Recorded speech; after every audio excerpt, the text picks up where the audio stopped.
नमस्कार विद्यार्थियों, मैं जसवंत मीना सोनी एजुकेशन में आप सभी का बहुत बहुत स्वागत करता हूं। राजस्थान कला और संस्कृति की हम चर्चा कर रहे हैं, उसमें से दो टॉपिक हम कर चुके हैं, राजस्थान की हस्तकला और राजस्थान की लोक कला। तीसरा टॉपिक हम शुरू करने जा रहे हैं, बहुत इंपॉर्टेंट है, राजस्थान के त्योहार। तो ये दोस्तों, राजस्थान एक रंग बिरंगा, राजस्थान की कला और संस्कृति बहुत ही मजबूत है। भारत में बहुत सारे त्योहार मेले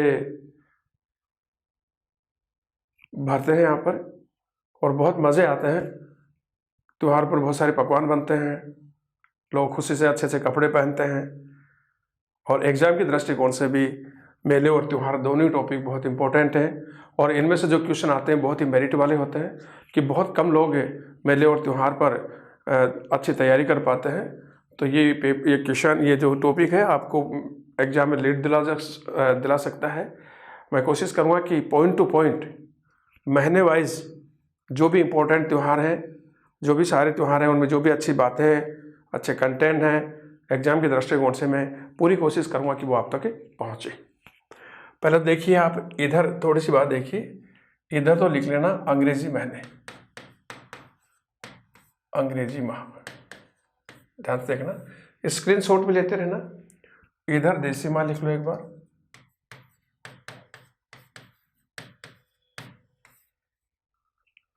कि अंग्रेजी महीने में कौन से देसी महीने आते हैं। तो अंग्रेजी महीने जैसे हम शुरू करते हैं, एक अंग्रेजी महीने की शुरुआत होती है जनवरी से। अब जनवरी में कौन कौन से महीने आते हैं? पौष और माघ, ये हमारे दो महीने आते हैं जनवरी महीने में। आधी जनवरी में पौष है, फिर आगे माघ आ जाता है। दूसरा त्योहार दूसरा महीना कौन सा होता है? फरवरी। तो फरवरी में देखिए माघ और फागुन, इसमें भी दो देसी महीने आते हैं। तीसरा महीना है मार्च, और मार्च में कौन सा महीना आता है? फागुन और चैत्र।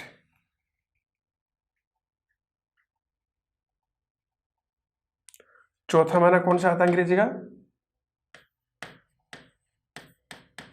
अप्रैल, और अप्रैल में चैत्र और बैसाख। ठीक है। पांचवा महीना है मई, और मई में कौन से महीने आते हैं?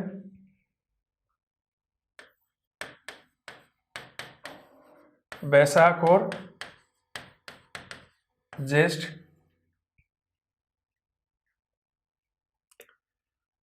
छठा महीना है जून, और जून में कौन से? ज्येष्ठ और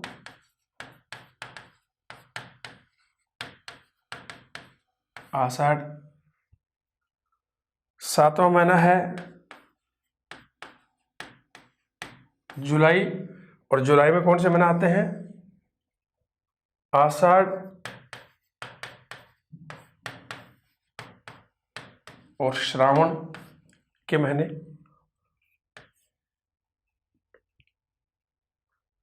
आठवां महीना अगस्त,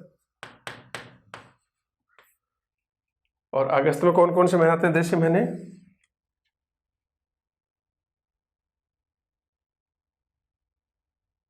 श्रावण और भाद्रपद।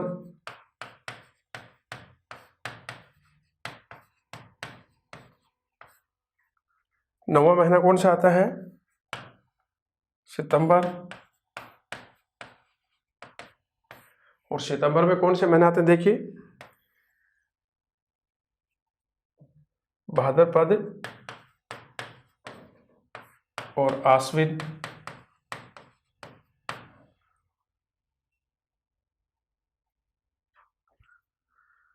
और 10वां महीना कौन सा आता है? अक्टूबर, और अक्टूबर में कौन से महीने आते हैं? ये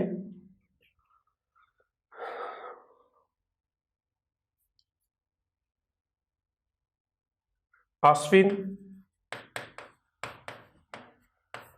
और कार्तिक। ठीक है, इसके बाद में 11वां महीना आता है नवंबर, और नवंबर में कौन से महीने आ जाएंगे? कार्तिक,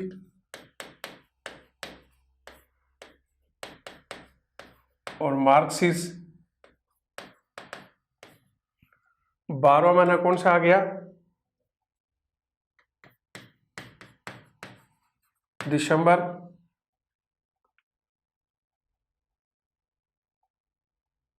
और दिसंबर में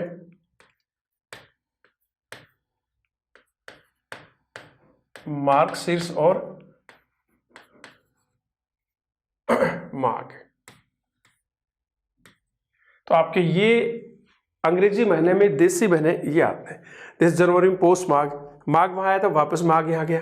फरवरी के अंदर माघ और फागुन, मार्च के अंदर फागुन और चैत्र, अप्रैल के अंदर चैत्र और बैसाख, मई के अंदर बैसाख और ज्येष्ठ, जून के अंदर ज्येष्ठ और आषाढ़, जुलाई में आषाढ़ और श्रावण, अगस्त में श्रावण और भाद्रपद, सितंबर में भाद्रपद आश्विन, अक्टूबर में आश्विन और कार्तिक, नवंबर में कार्तिक मार्गशीर्ष, दिसंबर में मार्गशीर्ष, फिर माघ आ गया। तो यहां से शुरू हुआ था, देखिए ये वापस आ गया।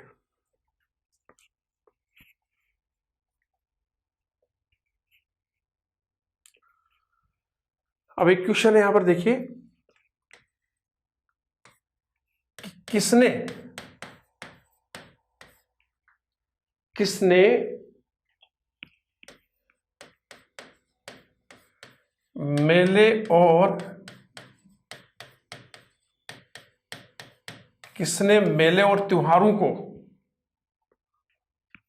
मेले और त्योहारों को मनुष्य की आत्मा कहा? क्वेश्चन है कि किसने मेले और त्योहारों को मनुष्य की आत्मा कहा? ऑप्शन है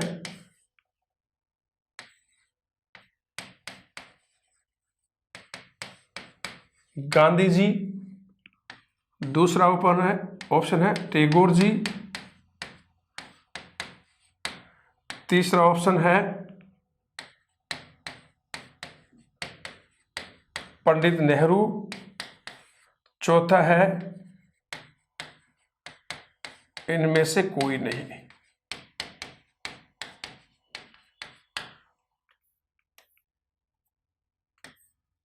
बताइए किसने मेले और त्योहारों को मनुष्य की आत्मा कहा? गांधी जी ने कहा, या रविन्द्रनाथ टैगोर ने, या पंडित नेहरू ने, या इनमें से कोई नहीं? तो यदि आपका उत्तर यह है पंडित जवाहरलाल नेहरू, तो सही है। पंडित जवाहरलाल नेहरू ने मेले और त्योहारों को मनुष्य की आत्मा कहा है। दोस्तों देखिए, जो अंग्रेजी कैलेंडर है,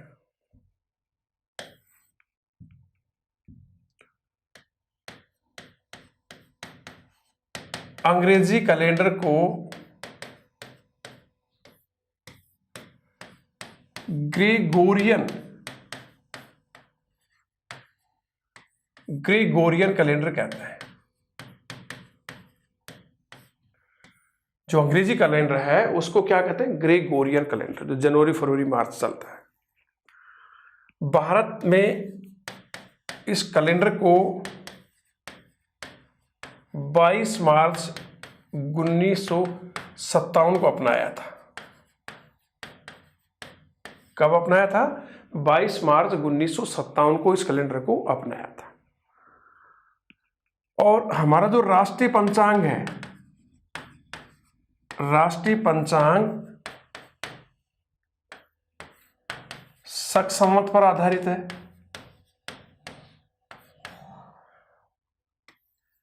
और हमने शक संवत को भी इसी दिन अपनाया था राष्ट्रीय पंचांग के रूप में।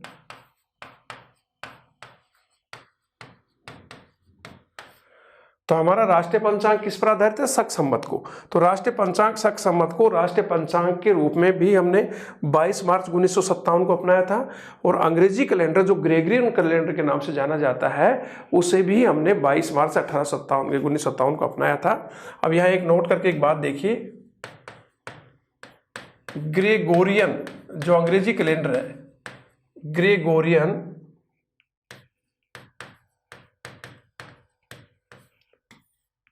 की शुरुआत,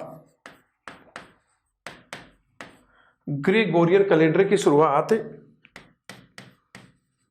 1583 ईस्वी को, 1583 ईस्वी को पोप ग्रेगोरियन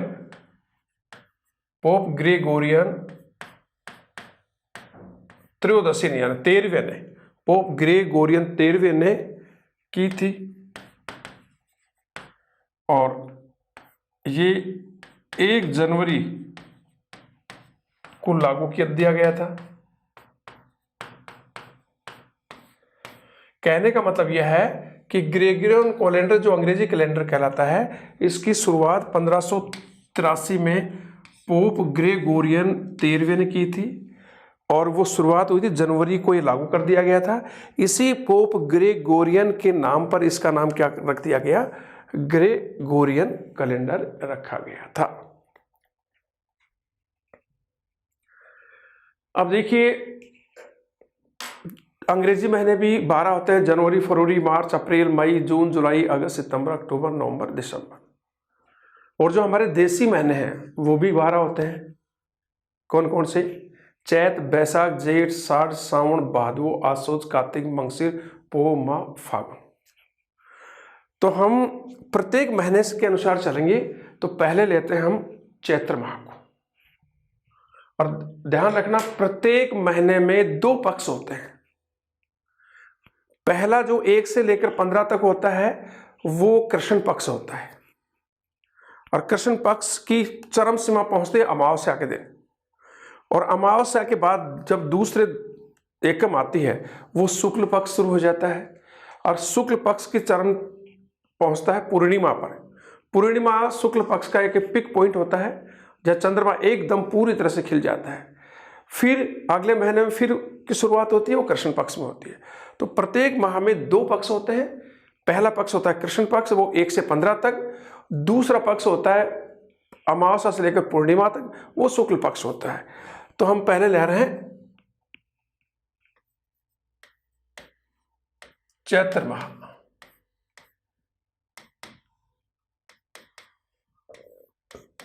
और चैत्र माह में सबसे पहले जो, क्योंकि प्रत्येक महीने का पहला पक्ष कौन सा आता है?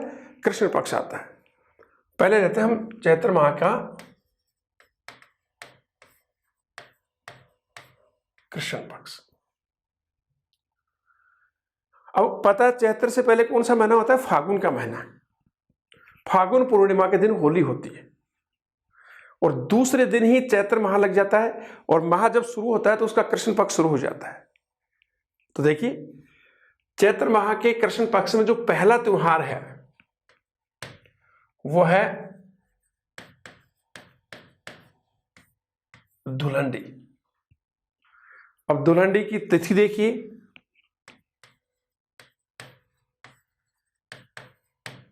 चैत्र कृष्ण एकम, प्रतिपदा, जिसको प्रतिपदा भी कहते हैं। धुलंडी चैत्र कृष्ण एकम को आती है।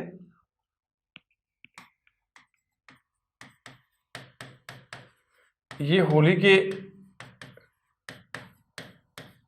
दूसरे दिन आती है, सबको पता है। होली का दूसरा दिन क्या होता है? धुलंडी का होता है। इस दिन अवशिष्ट राख की पूजा की जाती है। अवगत होली के दिन जब हम जाते हैं होली दहन के समय, तब हम वहाँ से थोड़ी सी राख या बटकुल्य वो लेके आते हैं, फिर उसको जा करके जहाँ हमारा जो पानी रखते हैं वहाँ रख देते हैं, फिर दूसरे दिन उसकी पूजा करते हैं। तो इस दिन अवशिष्ट राख की पूजा की जाती है। इसी दिन गणगौर का पूजन शुरू हो जाता है। इसी दिन गणगौर का पूजन शुरू हो जाता है और इसी दिन, हालांकि मैं जब आपको मेले पढ़ाऊंगा उस समय और भी विस्तार करूंगा। इसी दिन ब्यावर, और ब्यावर कहां पर है? अजमेर में। ब्यावर में बादशाह का मेला भरता है और बादशाह की सवारी भी निकाली जाती है।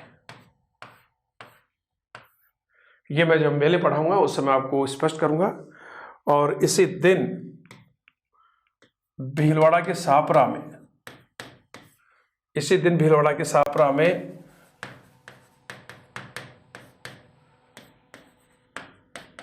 फूल डोल,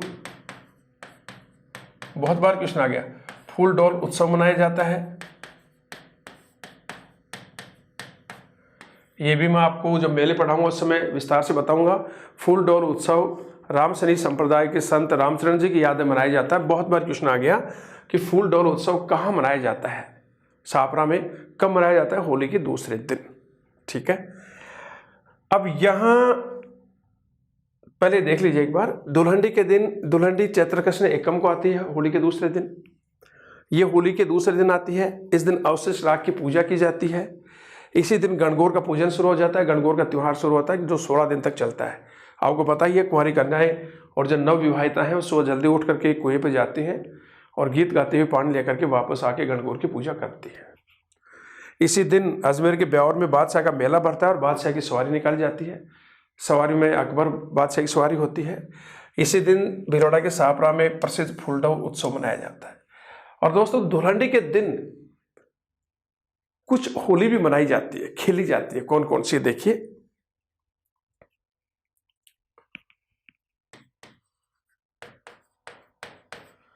दुल्हनडी के दिन बहुत इंपॉर्टेंट है, ध्यान से देखना। दुल्हनडी के दिन निम्न होलियां खेली जाती हैं।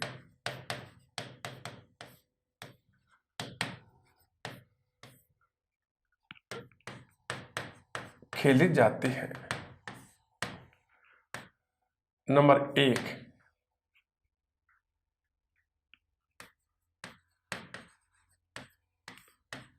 महावीर जी की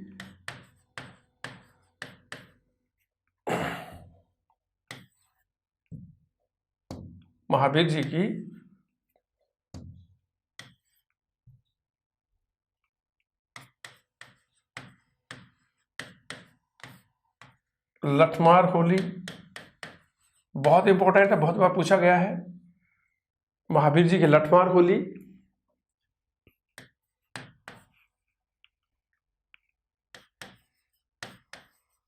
भिनाय, भिनाय अजमेर में है। भिनाय की कोडेमार होली, भिनाय की कोडेमार होली।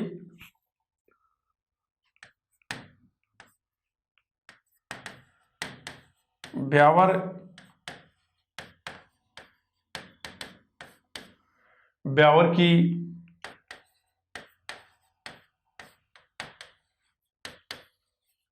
देवर भाभी होली।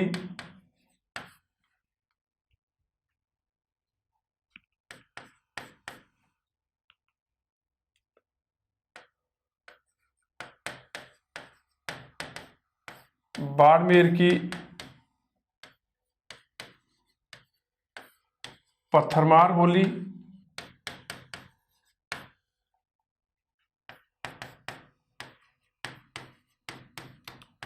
मेवाड़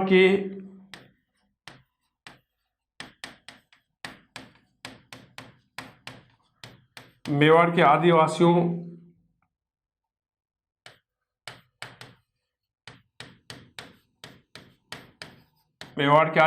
की भगोरिया होली।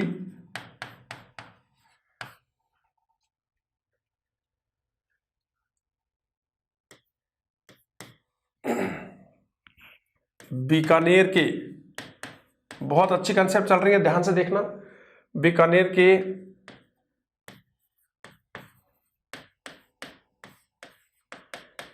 पुष्कर ब्राह्मणों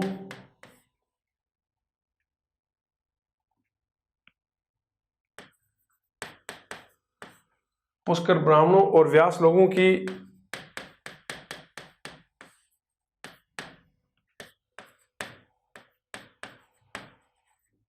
डोलचीमार होली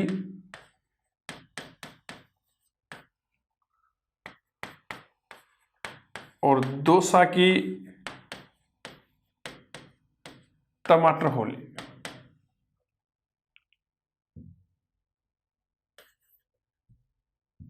टमाटर मार होली बहुत अच्छे कंसेप्ट है, ध्यान से देखना। धुलंडी के दिन निम्न होलियां भी मनाई जाती हैं या खेली जाती है। ध्यान से, पहले हमने जिक्र किया महावीर जी। महावीर जी कहां पर है? करौली। करौली में भी हिंडौन में। महावीर जी की कौन सी होली है? लठमार होली। भिनाय कहां पर है?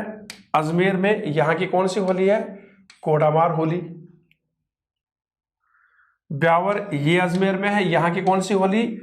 देवर भाभी होली। बहुत बार क्वेश्चन आ गया है, आरएस एग्जाम से लेकर नीचे पुलिस तक के एग्जाम में भी क्वेश्चन आए। बाड़मेर की है कौन सी? पत्थरमार होली, पत्थरों से खेली जाती है।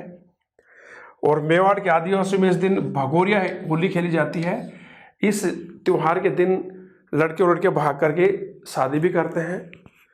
बीकानेर के पुष्कर ब्राह्मणों और व्यास लोगों की डोलचीमार होली और दौसा की टमाटर मार होली, ये धुलंडी के दिन खेली जाती है। तो होली के दूसरे दिन धुलंडी आती है और उस राग की पूजा की जाती है। गणगौर का त्यौहार शुरू हो जाता है। ब्यावर में बादशाह का मेला और बादशाह की सवारी निकाली जाती है। और भिलवाड़ा की शाहपुरा में बहुत ही प्रसिद्ध राम स्नेही संप्रदाय के संत रामचरण की याद में प्रसिद्ध फूल डोल उत्सव मनाया जाता है, बढ़ता है। ये हमने चैत्र माह के कृष्ण पक्ष का पहला त्यौहार लिया और उसमें बहुत सी बढ़िया कंसेप्ट है। ये जो कंसेप्ट मैंने बताई, यहां से बार बार क्वेश्चन आ रहे हैं, तैयार कर लेना।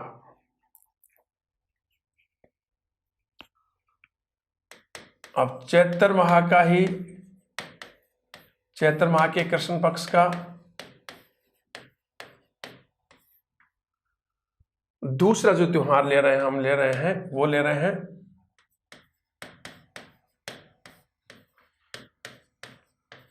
बिना ईसर की गणगौर।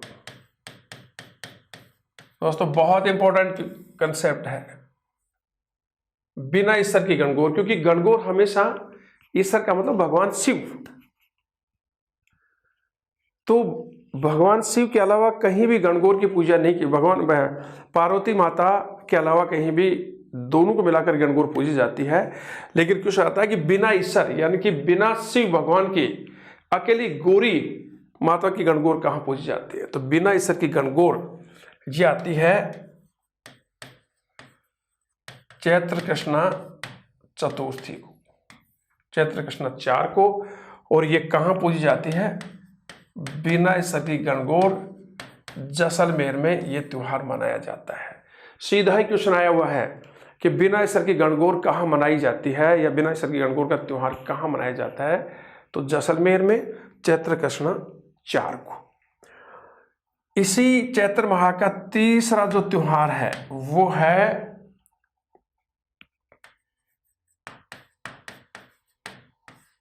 गुड़ला का त्योहार। कौन सा त्योहार है? गुड़ला का त्योहार।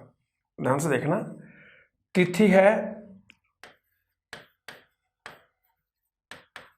चैत्र कृष्णा 8, चैत्र कृष्णा अष्टमी को होता है। और ये त्योहार मारवाड़ में मनाया जाता है। और ये किसकी याद में मनाया जाता है? ये क्वेश्चन आया था। ये जोधपुर के महाराजा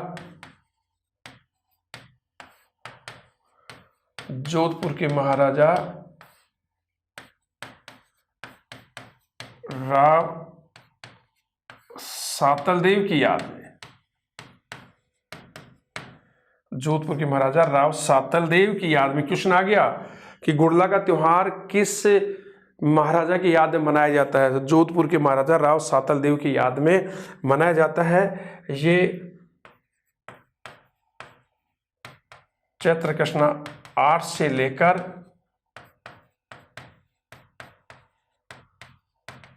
चैत्र शुक्ला 3 तक मनाया जाता है। और इसी दिन गुड़ला नृत्य भी किया जाता है।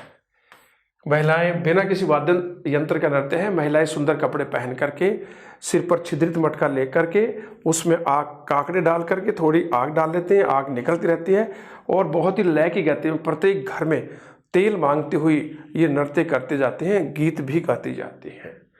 अब ये राव सातल देव की याद में कैसे मनाया जाता है मैं आपको बता देता हूँ कि पीपाड़ में अजमेर के हाकिम का प्रतिनिधि था घुड़ेल खां, मीर घुड़ेल खां। मीर घुड़ेल का जो पीपाड़ जोधपुर में नियुक्त था, वो जोधपुर के कुछ तिजड़ियों को बंदी बना ले गया। तिजड़ियां कौन होती हैं? गणगौर का व्रत करने वाली महिलाएं तिजड़ियां कहलाती हैं। और जब इस बात का पता जोधपुर के महाराजा सातल देव को पता चला तो वो सेना लेकर गया। दोनों मीर घुड़ेल खां और दोनों के बीच में युद्ध हुआ। इस युद्ध में राव सातल देव ने मीर घुड़ेल खां को तीर से छलनी कर दिया, वो मर गया। और उसी दिन शाम को रात को घायल होने से राव सातल देव का भी निधन हो गया। तिजड़ियों को छुड़ा के ले आया और इसी कारण राव सातल देव की याद में त्यौहार मनाया जाता है। तो बिना इसर की गणगौर चैत्र कृष्ण 4 को जैसलमेर में मनाई जाती है। गुड़ला का त्यौहार ये चैत्र कृष्ण 8 को आता है। मारवाड़ में बहुत लोकप्रिय है। जोधपुर के महाराजा राव सातल देव की याद में मनाया जाता है। चैत्र कृष्ण 8 से शुरू होकर ये चैत्र शुक्ला 3 तक होता है और इस दिन गुड़ला नृत्य भी किया जाता है।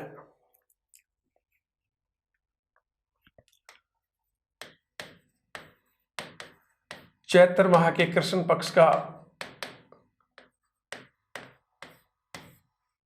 चौथा त्यौहार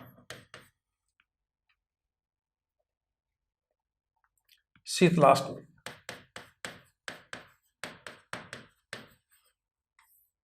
शीतलाष्टमी का त्यौहार, तिथि है चैत्र कृष्ण अष्टमी। दोस्तों इस दिन चेचक की देवी शीतला माता की पूजा की जाती है। इनकी याद में बाशोड़ा का त्यौहार मनाया जाता है।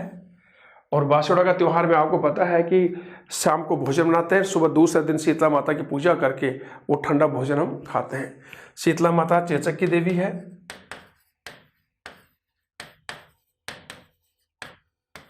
और इसी दिन आपको याद हो, मैं यहाँ नहीं बताऊंगा, जब मेले बताऊंगा उस समय बताऊंगा।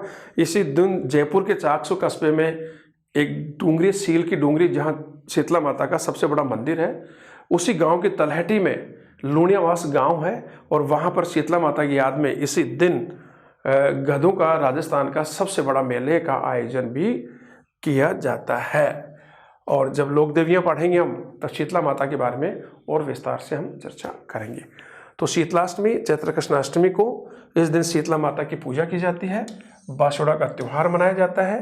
ये चेचक की देवी है। और इसी दिन चाकसू कस्बे के सील की डूंगरी के पास लूणियावास गांव में लूणियावास का गधों का सबसे बड़ा मेला इन्हीं माता की याद में भरता है।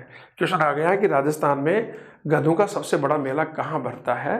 तो सील की डूंगरी के पास लूणियावास गांव में। अब चैत्र माह कहाँ लेते हैं हम?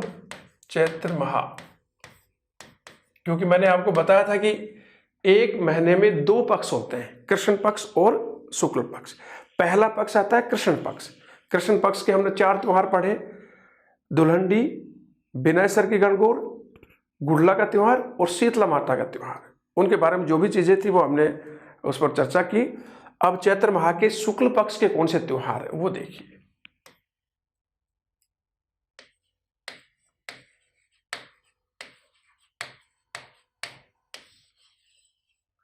चैत्र माह का शुक्ल पक्ष, और इसमें पहला त्यौहार हम लेते हैं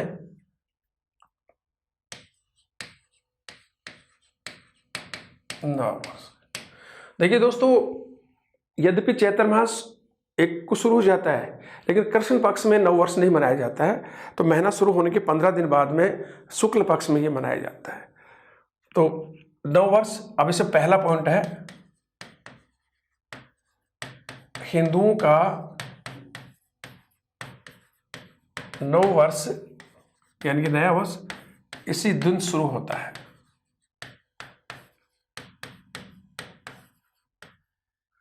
पंद्रह दिन बाद में, क्योंकि कृष्ण पक्ष में नहीं करते हैं, तो नववर्ष, हिंदुओं का नववर्ष इसी दिन शुरू होता है।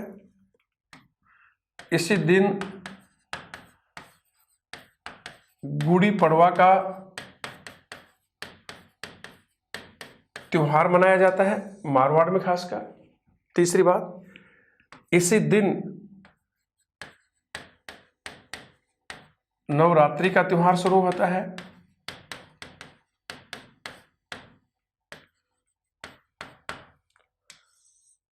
नवरात्रि का त्योहार। अब राजस्थान में, भारत में नवरात्रि के तीन त्योहार हैं। तो पहला त्योहार देखिए नवरात्रि का,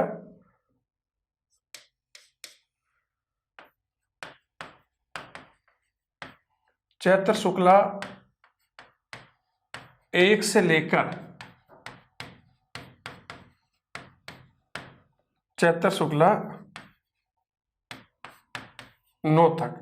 एक तो ये त्योहार चैत्र शुक्ला 1 से लेकर चैत्र शुक्ला 9 तक नवरात्रि होता है, और इस नवरात्रि को कहते हैं बसंतीय नवरात्रा। एक तो ये हो गया। दूसरा नवरात्रा देखिए, मैं यही बता देता हूं आपको।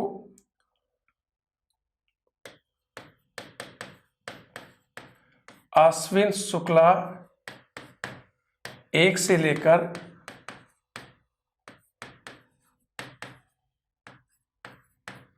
आश्विन शुक्ला 9 तक, यह आश्विन के महीने में शुरू होते हैं। आश्विन शुक्ला 1 से लेकर आश्विन शुक्ला 9 तक, इसको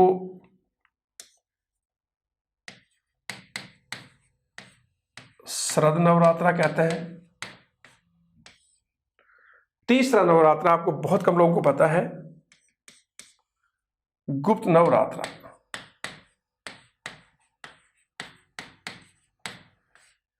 तीसरा होते हैं गुप्त नवरात्रा, और ये माघ के महीने में होते हैं। ये माघ शुक्ला 1 से लेकर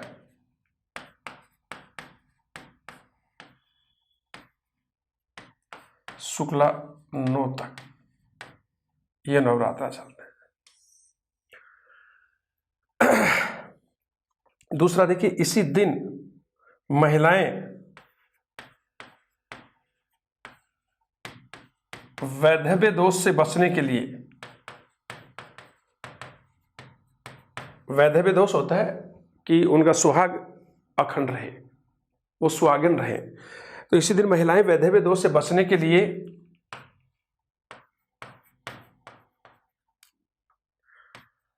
अरुंधति देवी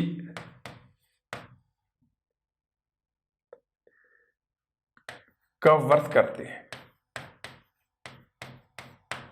इसी दिन महिलाएं नववर्ष के दिन वैधव्य दोष से बचने के लिए अरुंधति देवी का व्रत करते हैं। और दोस्तों, अरुंधति देवी महर्षि वशिष्ठ की पत्नी है। तो देखिए, चैत्र माह का जो शुक्ल पक्ष है, उसमें पहला त्योहार नववर्ष का था। हिंदुओं का नववर्ष इसी दिन से शुरू होता है, शुक्ल पक्ष यह आता है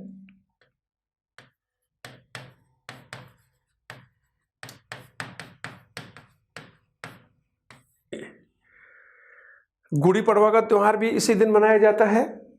नवरात्रि का त्योहार इसी दिन शुरू हो जाता है। वर्ष में नवरात्रा 3 बार मनाए जाते हैं, एक चैत्र शुक्ला 1 से लेकर चैत्र शुक्ला 9 तक, इनको बसंती नवरात्रा कहते हैं। दूसरा आश्विनी शुक्ला 1 से लेकर आश्विनी शुक्ला 9 तक, इनको शरद नवरात्रा कहते हैं। तीसरा नवरात्रा है गुप्त नवरात्रा, ये माघ शुक्ला 1 से लेकर शुक्ला 9 तक मनाया जाता है। इसी दिन महिलाएं वैधव्य दोष से बचने के लिए, अर्थात वो सदा सुहागिन रहे, वैधव्य दोष से बचने के लिए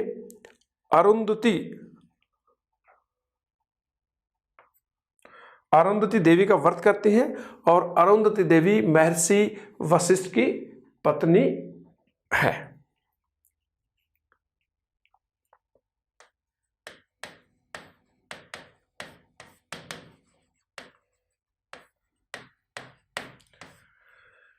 चैत्र शुक्ल पक्ष। अब जो नवरात्रा थी उसमें एक चीज और देखिए, जो नववर्ष था, अभी हमने पढ़ा नववर्ष, नववर्ष के दिन ही कहते हैं कि भगवान श्री राम का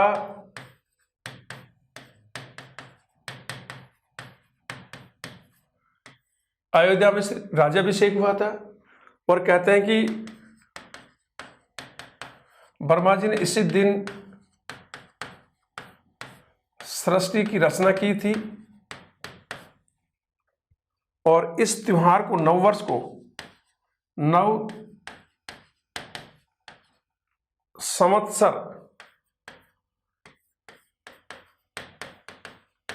संवत्सर त्योहार भी कहते हैं। ठीक है, तो नववर्ष के दिन ही भगवान श्री राम का अयोध्या में राज्याभिषेक हुआ। इसी दिन कहते हैं कि वर्मा जी ने सृष्टि की रचना की थी, और इसे नव संवत्सर त्योहार के रूप में भी जाना जाता है। तो चैत्र माह के शुक्ल पक्ष का पहला त्योहार हमने क्या पढ़ा? नव वर्ष।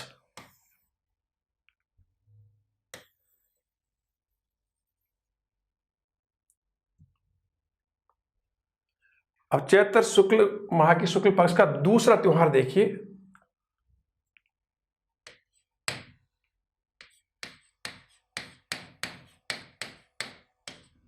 सिंजारा। सिंजारा आते नाम आपको पता चल गया होगा। तो पहले देखिए, सिंजारा कहता है कि पुत्री और पुत्र वधू के प्रति प्रेम का प्रतीक होता है। पुत्र वधू किसकी? बेटे की बहू। पुत्री किसकी? बाप की बेटी। तो ये पुत्र वधू और पुत्री के प्रति प्रेम का प्रतीक माना गया है। और सिंजारा तीज और गणगौर से एक दिन पहले आता है। जो नवविवाहिता होती है वो इन दोनों त्योहारों पर ही अपने ससुराल से 1 या 2 दिन पहले अपने पीहर आ जाती है, और पीहर से ससुराल पक्ष की ओर से वो सिंजारा आते हैं। सिंजारा में उसके लिए गहने, कपड़े, मिठाइयाँ आती हैं, और तीज और गणगौर के दिन इन्हीं ससुराल से आए कपड़े और गहनों को पहन करके वो ये त्योहार मनाती है। तो देखिए तिथि, देखिए चैत्र शुक्ला 2। सिंजारा की पहली देखिए बात है, ये पुत्री और पुत्र वधू के प्रति, पुत्री और पुत्र वधू के प्रति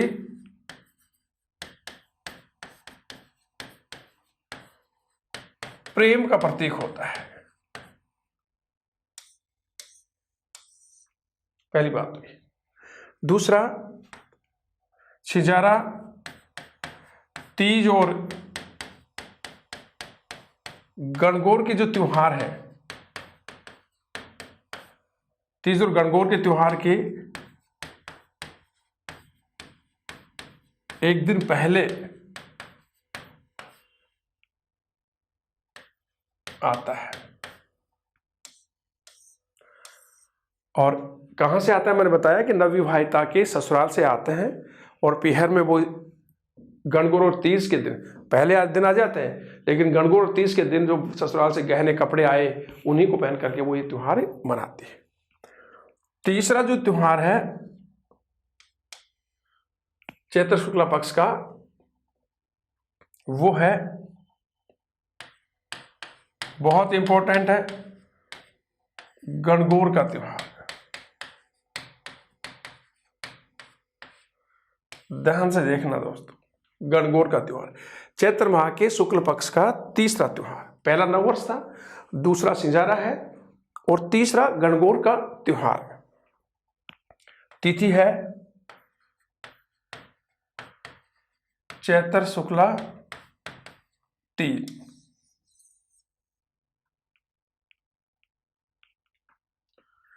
तो पहली बात देखिए, गणगौर सुहागिन महिलाओं का बहुत ही लोकप्रिय त्योहार है। गणगौर का त्योहार भगवान शिव और पार्वती माता के प्रेम का प्रतीक है। गणगौर में गण शिव का प्रतीक और गौर भगवान शिव का प्रतीक है। कुंवारी कन्याएं इसे मनपसंद वर के लिए, और विवाहित महिलाएं अपने पति की दीर्घायु के लिए ये त्योहार करते हैं। तो पहला पॉइंट देखिए इसमें,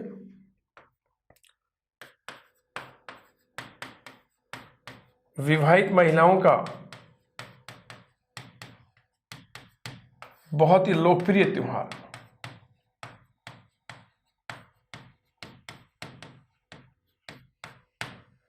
विवाहित महिलाओं का बहुत ही लोकप्रिय त्योहार। ये माता पार्वती और भगवान शिव के प्रेम का प्रतीक है। माता पार्वती और भगवान शिव के प्रेम का प्रतीक है। गणगौर जो शब्द है इसमें गण महादेव का, भगवान शिव का, और गौर माता पार्वती का प्रतीक है। ठीक है, अगला कुंवारी कन्याएं इसे मनपसंद वर के लिए और विवाहित महिलाएं पति की दीर्घायु के लिए करते हैं, अखंड सौभाग्य के लिए इसको करते हैं। अगला, ये पार्वती के गोने का प्रतीक है। गोना जानते हो, जिसे कहते हैं मुखलावा। पहले क्या होता, बाल विवाह होते थे और लड़की जब बड़ी होती थी तो उसका एक छोटा विवाह हो रहा था, जिसे कहते थे मुखलावा, उसे गोना भी कहते हैं। तो ये पार्वती माता की गोने का प्रतीक है। इस दिन घूमर नृत्य किया जाता है। तो दोबारा देखिए, सिजारा चैत्र शुक्ला 2 को ये पुत्री और पुत्र वधू के प्रति प्रेम का प्रतीक है। ये तीज और गणगौर के त्योहार के एक दिन पहले आता है। दूसरा हमने लिया गणगौर का त्योहार, चैत्र शुक्ला 3 को मनाया जाता है। ये विवाहित महिलाओं का सर्वाधिक लोकप्रिय त्योहार माना गया है। ये माता पार्वती और भगवान शिव के प्रेम का प्रतीक है। गणगौर में गण शब्द महादेव का, गौर पार्वती का प्रतीक है। कुंवारी कन्याएं इसे मनपसंद वर के लिए करती हैं। विवाहित महिलाएं पति की दीर्घायु या अखंड सौभाग्य के लिए करती हैं।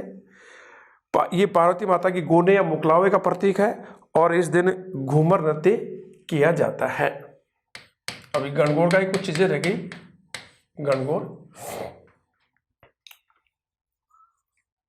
गणगौर के दिन जयपुर और उदयपुर में गणगौर की सवारी निकाली जाती है। गणगौर के दिन जयपुर और उदयपुर में गणगौर की सवारी निकाली जाती है।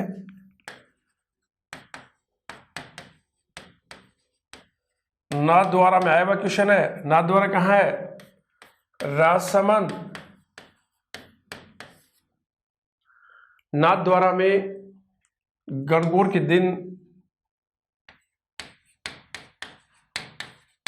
गुलाबी गणगौर की सवारी निकाली जाती है। क्वेश्चन आ गया है भाई। नाथद्वारा में इस दिन गुलाबी गणगौर की सवारी निकाली जाती है और उसकी डेट आती है चैत्र शुक्ला 5। तो जयपुर और उदयपुर में गणगौर की सवारी निकलती है। इसी दिन नाथद्वारा में गुलाबी गणगौर की सवारी निकलती है। ध्यान रखना, ये क्वेश्चन आ गया कि गुलाबी गणगौर की सवारी कहाँ निकाली जाती है? राजसमंद के नाथद्वारा में। और एक और नोट है यहाँ पर, गणगौर के त्योहार के दिन उदयपुर जिले में गणगौर की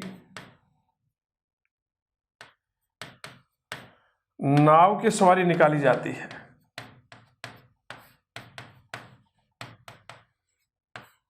यह भी क्वेश्चन आ गया। तो जयपुर उदयपुर में तो गणगौर की सवारी निकलती ही है, लेकिन नाथद्वारा में कौन सी सवारी निकलती है? गुलाबी गणगौर की। और फिक्स डेट चैत्र शुक्ला 5 है, यदि वो डेट नहीं आती है तो। और इसी दिन उदयपुर में गणगौर की नाव की सवारी निकाली जाती है। कौन सी सवारी निकाली जाती है? नाव की सवारी निकाली जाती है।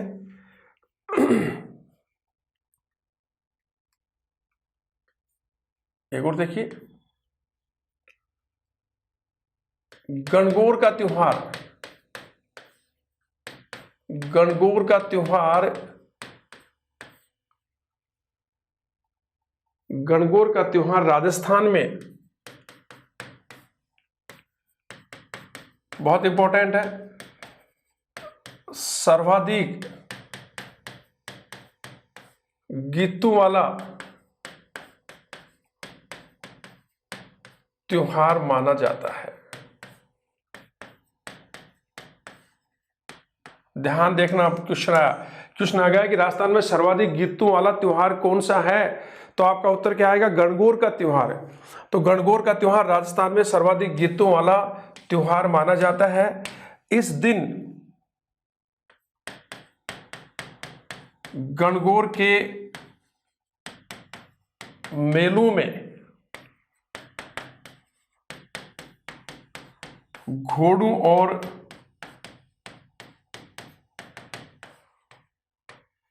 ऊंटों की दौड़ होती है। गणगौर के मेलों में इस दिन घोड़ों और ऊंटों की दौड़ होती है। और दोस्तों एक कंसेप्ट और है, ध्यान से देखना, मैं यहां लिख रहा हूं नोट करके। क्वेश्चन आता है, हाड़ो ले डूब्यो, हाड़ो ले डूब्यो गणगौर। ये तो है क्वेश्चन कि हाड़ो ले डूब्यो गणगौर। अब ये कौन सा हाड़ा है? तो ध्यान से देखना, ये बूंदी का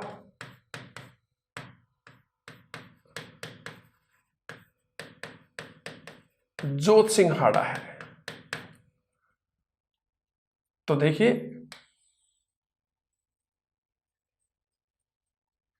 हाड़ो ले डूब्यो गणगौर, तो कौन सा ये क्वेश्चन है? हाड़ो ले डूब्यो गणगौर, इसमें कौन सा हाड़ा है? कोटा का है, बूंदी का? बूंदी का है, वो भी कौन सा? जोत सिंह हाड़ा। तो जोत सिंह हाड़ा। और ये कहा था कि 30 त्योहार है बावड़ी ले डूबी गणगौर। गणगौर के त्योहार के बाद में लगभग कुछ दिनों के लिए त्योहार बंद हो जाते हैं और 30 के त्योहार से फिर त्योहार शुरू हो जाते हैं। तो हाड़ो ले डूबे गणगौर, ये बूंदी का जोत सिंह हाड़ा था। तो जयपुर उदयपुर में गणगौर की सवारी निकल जाती है। नाथद्वारा में गुलाबी गणगौर की सवारी निकल जाती है। उदयपुर में इस दिन गणगौर की नाव की सवारी निकाली जाती है। और गणगौर का त्योहार राजस्थान में सर्वाधिक गीतों वाला त्योहार माना जाता है। गणगौर के मेलों में घोड़ों और ऊंटों की दौड़ होती है। और कथन है कि हाड़ो ले डूब्यो गणगौर, ये हाड़ा था बूंदी का जोत सिंह हाड़ा। और यहीं पर एक कथन भी आता है, वो 30 के त्योहार पर बताऊंगा मैं आपको, कि 30 त्योहार बावड़ी ले डूबी गणगौर। गणगौर के त्योहार से कुछ समय के लिए त्योहार बंद हो जाते हैं, 30 के त्योहार से फिर त्योहारों का आगमन शुरू हो जाता है। ये चैत्र माह कहा गया। चैत्र माह के बाद में अगला त्योहार आता है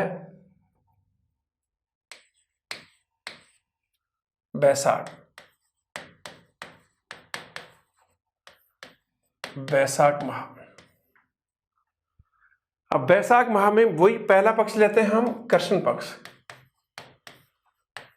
कि कृष्ण पक्ष में कौन से त्योहार है? तो पहला लेते हैं हम, नंबर 1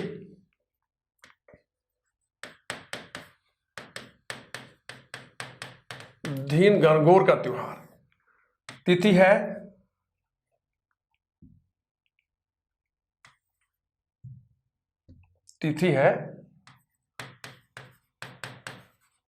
बैसाख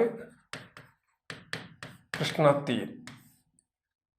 ये उदयपुर और जोधपुर में मनाया जाता है। और कहते हैं इसकी शुरुआत मेवाड़ के महाराणा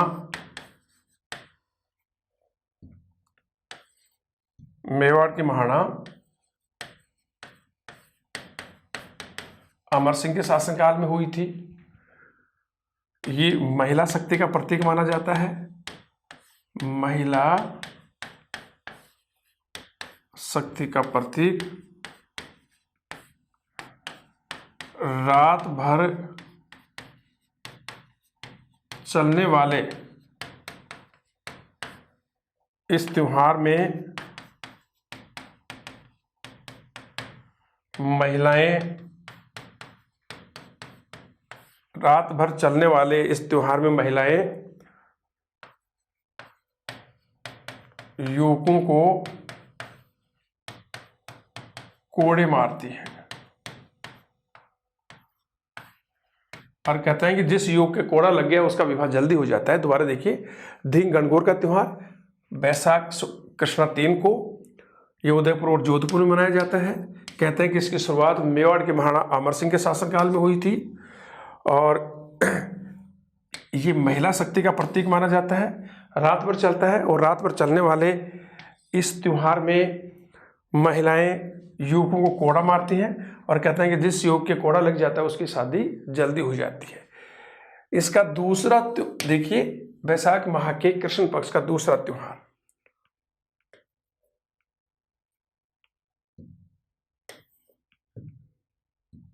वरुथनी एकादशी।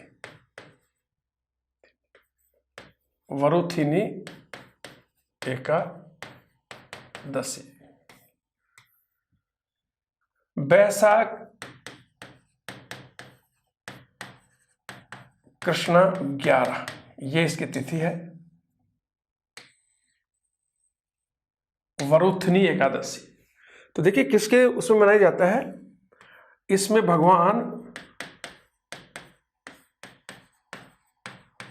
भगवान विष्णु के वराह अवतार की पूजा होती है, जो भगवान विष्णु का तीसरा अवतार माना जाता है। तो वरुथनी एकादशी बैसाख कृष्ण 11 को आती है और इसमें भगवान विष्णु के वराह अवतार की पूजा होती है और कहता है कि इस दिन कांसे के बर्तन में भोजन करना चाहिए। कांसे के बर्तन में भोजन करना चाहिए। ऐसा कहते हैं कि भगवान ने इस एकादशी के लाभ की कथा सबसे पहले धर्मराज युधिष्ठिर को बताई थी। तो धींग गणगौर बैसाख कृष्णा 3 को उदयपुर और जोधपुर में मनाया जाता है। इसकी शुरुआत मेवाड़ के महाराणा अमर सिंह के शासनकाल में हुई। ये त्योहार महिला शक्ति का प्रतीक है। रात भर चलता है। महिलाएं युवकों को कोड़े लगाती हैं और कहते हैं कि जिस युवक के कोड़ा लग गया उसकी शादी जल्दी हो जाती है। दूसरा लिया हमने वरुथनी एकादशी, ये बैसाख कृष्णा 11 को आती है। इसमें भगवान विष्णु के वराह अवतार जो तीसरा अवतार है उसकी पूजा की जाती है। इस दिन कहते हैं कि कांसे के बर्तन में भोजन करना चाहिए और इस एकादशी के लाभ की कहानी भगवान ने सबसे पहले कहते हैं कि युधिष्ठिर को बताई थी। बैसाख और महाकृष्ण पक्ष के 2 त्योहार हमने ले लिए। कृष्ण पक्ष में इस महीने में 2 ही त्योहार आते हैं, धींग गणगौर का त्योहार और वरुथनी एकादशी। अब लेते हैं हम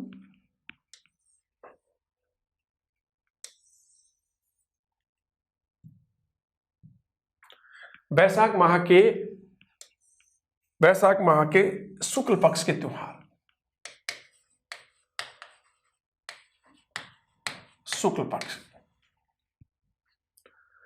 शुक्ल पक्ष में जो पहला त्योहार है वो देखिए बहुत इंपॉर्टेंट त्योहार है।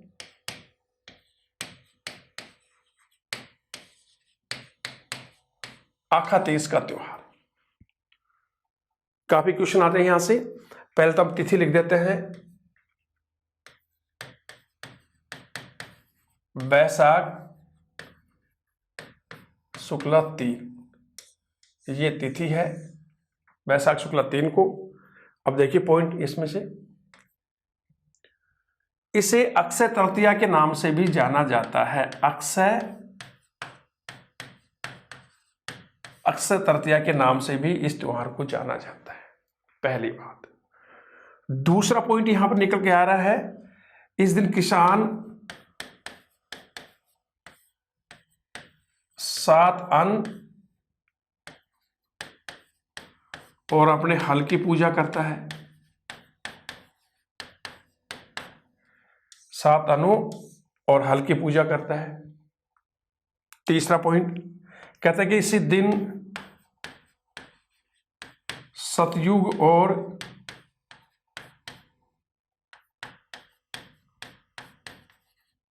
त्रेता युग, सतयुग त्रेता युग की शुरुआत मानी जाती है।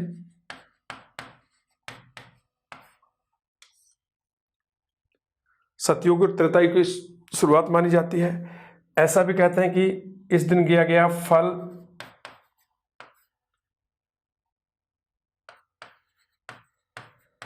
अक्षय होता है, यानी कि उसका फल कभी नहीं मिटता। तो जितना ज्यादा आखातीज के दिन जो दान दिया जाए उसका फल अक्षय होता है, जाता नहीं है। और कहते हैं कि संपूर्ण वर्ष में आखातीज का त्योहार सबसे बड़ा अबूज सावा माना जाता है। अबूज सावा क्या होता है कि जब भी हम विवाह करते हैं तो पंडित के पास, ब्राह्मण के पास जाकर के मुहूर्त निकलवाते हैं। वो जैसा मुहूर्त निकालता है उसी के अनुसार हम विवाह संपन्न करते हैं। लेकिन यदि कोई को विवाह में मुहूर्त नहीं निकलाना हो तो बिना मुहूर्त के आखातीज के दिन आप कोई भी विवाह संपन्न कर सकते हैं। अबूज यानी कि किसी से पूछने की जरूरत नहीं है, आप उसकी शादी कर सकते हैं। और यही कारण है कि आखातीज के त्योहार पर सबसे ज्यादा बाल विवाह होते हैं। अब तो उन पर रोक लग गई कहीं हद तक, क्योंकि लोग भी समझ गए हैं, कानून भी बन गया है। तो संपूर्ण वर्ष में सबसे बड़ा अबूज सावा आखातीज का माना गया है। बहुत ज्यादा बाल विवाह होते थे इस पर। और कहते हैं कि इसी दिन बीकानेर शहर की स्थापना हुई और इसी दिन परशुराम जी की जयंती मनाई जाती है। तो देखिए, बैसाख माह का शुक्ल पक्ष का पहला हमने त्योहार लिया आखातीज। बैसाख शुक्ला 3 को आता है। इसे हम अक्षय तृतीया के नाम से भी जानते हैं। इस दिन किसान 7 अनुम और हल की पूजा करता है। कहते हैं कि इसी दिन सतयुग और त्रेता युग की शुरुआत भी हुई थी। इस दिन किया गया जो दान होता है वो अक्षय फलदायी होता है, उसका फल कभी मिटता नहीं है। संपूर्ण वर्ष में सबसे बड़ा अबूज सावा माना गया है। बाल विवाह होते हैं और इसी दिन कहते हैं कि बीकानेर शहर की स्थापना हुई थी और परशुराम जी की जयंती भी इसी दिन मनाई गई थी। तो हमने बैसाख माह के शुक्ल पक्ष का पहला त्योहार पढ़ा। दूसरा देखिए आप, दूसरा त्योहार बैसाख शुक्ला 5।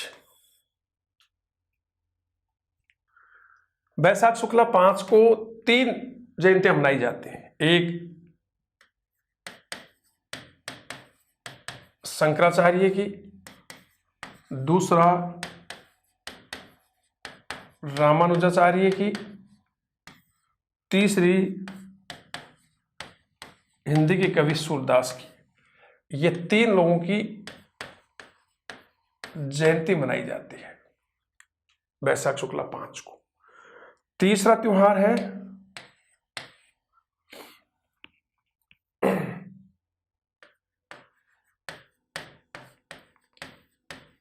सीता नवमी।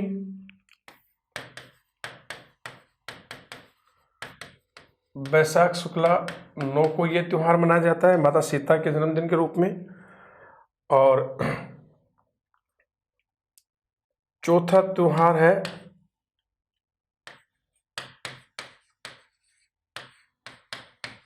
मोहिनी एकादशी।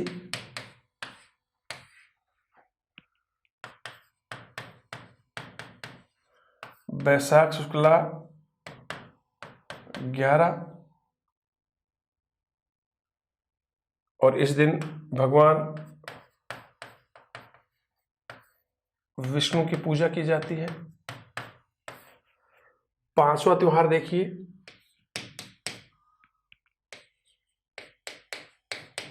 नरसिंह चतुर्दशी।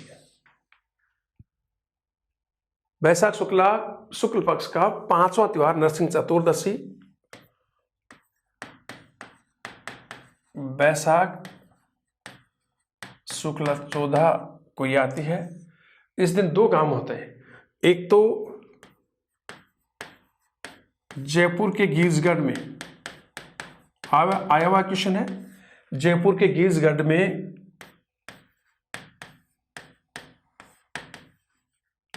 कादरा भोतरा की सवारी निकाली जाती है।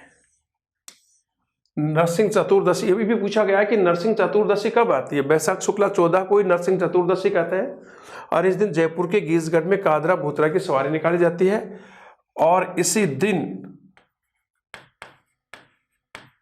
अजमेर में लाल्या और काड़ा का मेला भरता है। किसका मेला भरता है, ध्यान से देखना। लाल्या और काड़ा का मेला भरता है। यहां लाल्या किसका प्रतीक है, भगवान विष्णु का प्रतीक,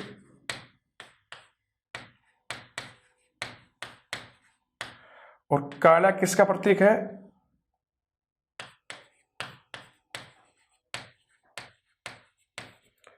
हिरण्यकश्यप का प्रतीक। ठीक है, तो बैसाख शुक्ला 5 को 3 जयंतियां मनाई जाती हैं, शंकराचार्य, रामानुजाचार्य, सूरदास की। तीसरा सीता नवमी, ये बैसाख शुक्ला 9 को आती है।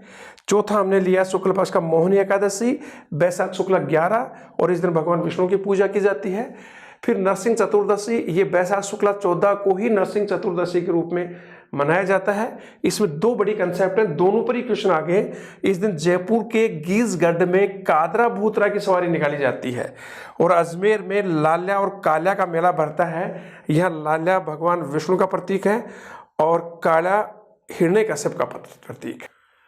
अब बैसाख माह के शुक्ल पक्ष का अंतिम जो त्योहार है वो है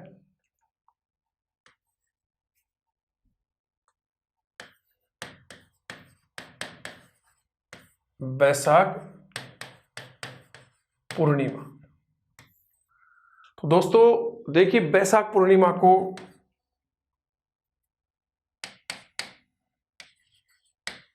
पीपल पूर्णिमा भी कहते हैं,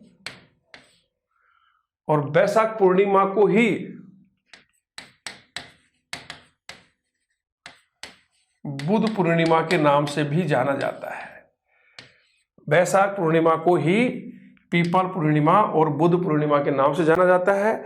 इसी दिन महात्मा बुद्ध का जन्म हुआ था। इसी दिन महात्मा बुद्ध को ज्ञान की प्राप्ति हुई थी, और इसी दिन बैसाख पूर्णिमा के दिन ही महात्मा बुद्ध का महापरिनिर्वाण हुआ था, अर्थात उनका निधन हुआ था। तो इस दिन बैसाख पूर्णिमा को बुद्ध पूर्णिमा और पीपल पूर्णिमा के नाम से भी जाना जाता है। अगला जो हमारा महीना आएगा वो आएगा कौन सा, चैत बैसाख 2 महीने हो गए, ज्येष्ठ का महीना। अगली क्लास लेकर के मैं आपके सामने त्योहार के रूप में ही पुनः हाजिर हूँगा। नमस्कार दोस्तों।